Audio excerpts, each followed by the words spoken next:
История за това как тъща и зет, не устояли, се заеха с нещо интересно заедно и си доставиха море от удоволствие преди да започна разказа.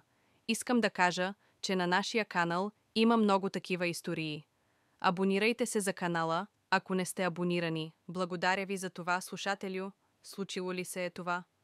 Дочка ми с децата замина за санаториум, а зет ми Александър остана сам. На мен ми беше възложено да се грижа за храненето му, затова периодично трябваше да му готвя. Сашо, като зет, ми харесваше много и с дочка ми имаха добри връзки. На всеки 3 дни той идваше при мен, за да вземе приготвената храна. Стараех се колкото мога, за да му угодя.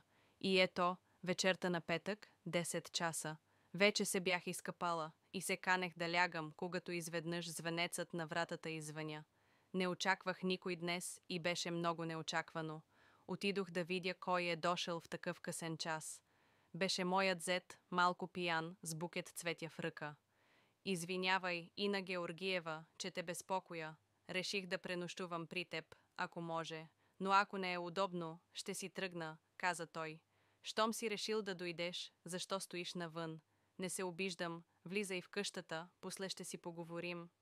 Сашо беше малко нестабилен, но в общи линии беше нормален. Влязохме в къщата, той ми подаде цветята, после отиде да се изкъпе, а аз отидох в кухнята да приготвя нещо за ядене.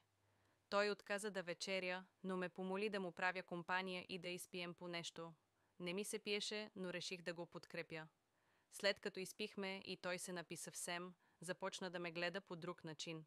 Понякога ми ставаше неудобно. Разбирам, че 2 седмици без жена вероятно му се отразяваха и започваше да губи контрол.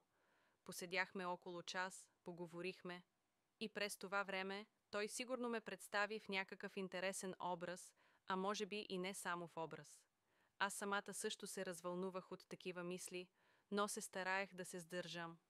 Отдавна не бях имала мъж и от един млад човек не бих отказала, но това ми се струваше невъзможно. Осъзнавах, че той е съпруг на дочка ми и че не бива да преминавам границите. Поне така си мислех тогава. След като допихме бутилката и се уморихме от говорене, решихме да лягаме.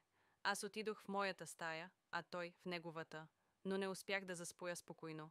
През съня си чух някакъв шепот до мен, беше моят зет. Извиках учудено от леглото. Сашо, какво искаш? Ина Георгиева, нещо ми е скучно. Може ли да полежим заедно? Бях в шок от чутото и не знаех какво да му отговоря.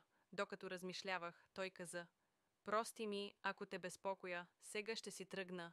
Помислих и му дадох съгласието си да остане при мен, мислейки си: бъде каквото ще. След това се случиха невероятни чудеса.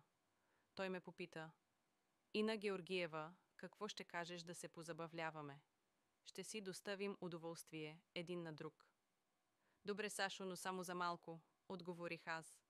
Когато всичко свърши, зет ми каза: прости ми, не исках така да стане, просто не успях да се сдържа. Върви си в стаята, Сашо, утре ще говорим, казах аз.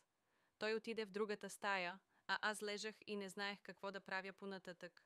Постъпката ни беше недопустима, но кой е без грях? И аз самата исках да изпитам удоволствие. На сутринта станах, приготвих закуска, изпих малко вино. Сашо влезе, много бледен, с наведена глава. Ина Георгиева, прости ми, вчера прекалих с спиртното, не знам какво ми стана, каза той. Добре, Сашо, ще го считаме за недоразумене, но от тук нататък ще правиш всичко, което ти кажа, разбрали ме? Да, съгласен съм на всичко, което пожелаеш, отговори той. Попихме малко, поседяхме и той започна да се събира за вкъщи. Взе храната и, вече повесел, си тръгна. След това започна нов живот. Започнах да се грижа не само зет ми да е сит, но и да се чувства изпълнен с мечти. Да, много интересни неща започнаха да се случват след тази случка. Новата история на нашите приключения ще разкажа в следващо видео. Абонирайте се за този канал, за да не пропуснете новите истории за тъщата и зетя и сложете лайк, ако ви беше интересно да слушате тази история.